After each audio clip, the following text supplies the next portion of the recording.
untuk pagi hari ini tentunya sudah ada satu tema yang akan disampaikan Ibu ya. Itu tadi sudah kita singgung sedikit, yaitu tentang bila remaja kita jatuh cinta. Nah, barangkali nanti di rumah ya, untuk Anda para pemirsa yang ingin bertanya juga tentang topik yang kita sampaikan untuk pagi hari ini, silahkan langsung ke 0271 6793000 atau juga SMS maupun WhatsApp di 0811 255 3000. Baik Ibu, kalau kita bicara tentang remaja yang sedang jatuh cinta, nah mungkin juga bisa dideskripsikan terlebih dahulu jatuh cinta ini yang seperti apa dan bagaimana ketika memang orang tua mendapati putra-putrinya ini ada tanda-tanda merah jambu ini, Bu. Iya, yaitu cinta itu fitrah, Mbak ya. Jadi termasuk anak-anak kita itu, anak kita yang perempuan tertarik dengan yang laki-laki, anak kita yang laki-laki tertarik dengan yang perempuan. Itu adalah suatu hal yang wajar, normal. Malah justru normal ketika anak kita itu tertarik dengan lawan jenisnya ya. Biasanya kalau remaja-remaja kita mulai jatuh cinta itu kan ada kelihatan tanda-tandanya. Yang tadinya kalau perempuan tuh yang cuek, nggak mikir penampilan ya, itu kadang-kadang memang tidak semuanya memberi tanda sih ya. Itu biasanya nggak pernah bedakan, tahu-tahu kok anak saya kok sekarang kalau tiap mau ke sekolah kok jadi bedakan. Lama di depan cermin ya? Lama di tempat, atau pulang dari sekolah langsung ke depan cermin lagi, senyum-senyum sendiri iya, gitu. senyum sendiri. Kemudian ketika menghadapi buku itu kok malah pikirannya kemana gitu ya. Kadang ada beberapa tanda-tanda anak kita mulai tertarik dengan lawan jenis, Mbak Ida ya. Mulai memperhatikan penampilan. Ini kadang kita tanya kepada kita, ibu biasanya ya Mbak ya. Atau mungkin juga bapak juga bisa, tergantung anak kita tuh dekatnya dengan siapa. Bu, ini patut nggak ini Bandung saya dengan ini? Ya bagus nggak ya? Kadang salah satu tandanya seperti itu. Ya kita ketika menghadapi seperti itu, atau mungkin anak kita kok kalau HP mungkin kalau kita kurang begitu tegas kepada anak kita mungkin ya sering memegang HP, sering chatting, jam-jam belajar malah mungkin tidak belajar malah chatting, seperti walaupun chatting tidak harus dengan lawan jenis, dengan teman sahabat-sahabatnya perempuan pun bisa ya. Jadi kadang ada tanda-tanda seperti itu, Mbak Ida ya. Jadi kita ketika kita menghadapi anak-anak yang seperti itu, justru kita deketi. Seperti saya katakan, ketika anak kita sudah menginjak remaja, Mbak Ida ya, itu bagaimana kita merubah peran diri kita menjadi seorang sahabat ya, bukan lagi sebagai ibu yang suka perintah ini perintah itu, melarang ini melarang itu ya. Biar anak-anak kita curhatnya ke kita ya. Atau kadang ketika mungkin kita perlu, Mbak Ida ya, sebagai seorang tua itu ketika apa yang menjadi milik anak kita itu jadi milik kita. Jadi sudah pada tempatnya ketika anak-anak kita itu diusahakan, karena anak juga nggak suka ketika rahasianya dikorek ya. Jadi dikorek oleh kita. Jadi kita suka meriksa kamar anak kita. Apa di dalam kamar anak kita itu ada apa? Mungkin kita menemukan surat cinta juga mungkin ya.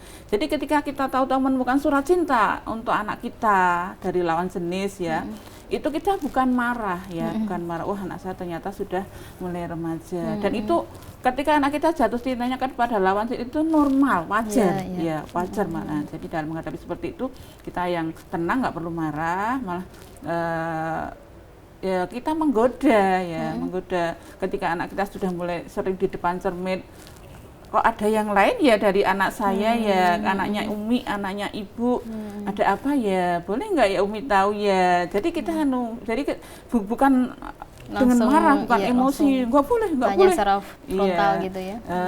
Karena itu wajar, anak kita menghadapi seperti itu wajar. Bagaimana ketika anak-anak kita menghadapi yang seperti itu, dia punya saluran, tempat untuk curhat.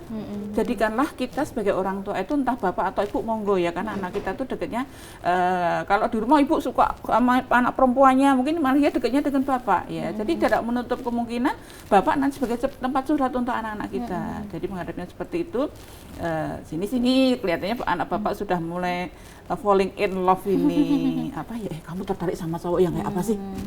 Jadi kita tanggap dulu, kita anu dulu ya, biar nanti dia cerita gini, enggak. Tapi kita dalam pantauan ya, ketika anak kita sudah seperti itu, kita pantau, karena boleh jadi anak-anak kita itu backstreet ya, kita jalan belakang, diam-diam, gitu ya. Kencan, itu kan nggak boleh ya. Malah makanya bahaya ya Ibu ya. Bahaya. Dari kecil anak-anak kita tuh selalu dekatkan dengan majelis ilmu pengajian. Anak-anak kita masih TK, SD itu masukkan ke TPA. Sehingga anak-anak kita itu ada kontrol di sana bahwa pengasuhnya itu Allah, nggak ada kita tapi ada Allah.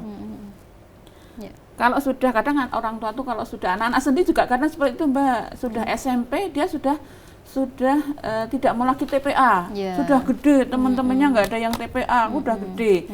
Nah kalau sudah seperti itu, masukkan ke gelombang remaja, yang pengajian, termasuk kalau misalkan dia seorang perempuan, ajak ke gelombang ibu bersama ibu.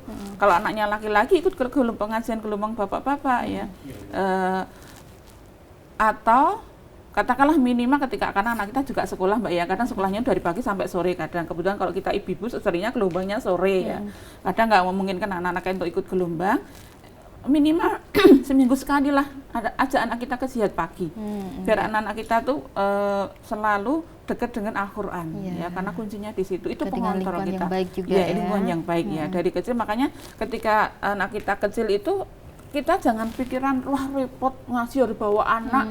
Itu ketika kita mensikapi itu sebagai pengajian itu sebagai wisata rohani untuk anak-anak kita. Ayo deh kita jihad pagi gitu. Ya di sana anak-anak kita mungkin jangan sampai kita ke sana juga sebagai pindah momong Mbak Ida ya. Dari ke sana cuma momongnya pindah.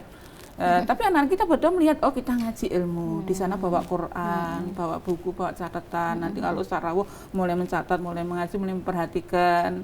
Jangan datang, jajan, makan, tidur. Jangan itu yang terkesan di otak anak-anak kita seperti itu ya. Insya Allah dengan pengontrol itu mudah-mudahan anak-anak kita nanti bahkan sering ya, walaupun dalam pengajian itu ya namanya juga umum Mbak ya, pengajian umum. Jadi pertanyaannya kan macam-macam ya. Jadi menghadapi anak-anak kita remaja yang seperti itu, monggo kita sebagai orang tua yang bijak, sekali lagi kuncinya bukan jangan marah lagi ya, jangan marah. Mari kita sudah jadi sahabat, dikorek. Kalau mungkin belum cerita dong sama bapak, rumahnya mana? Kenalan dong sama bapak. Bukan nggak boleh, langsung nggak boleh. Bukan nggak boleh katanya, karena emang itu cinta itu fitrah. Anak kita jatuh cinta dengan lawan itu fitrah. Bukan nggak boleh, itu memang boleh, tetapi bagaimana menyalurkan cinta itu, mengekspresikan cinta yang ada pada anak kita tuh pada jalan yang tepat ya.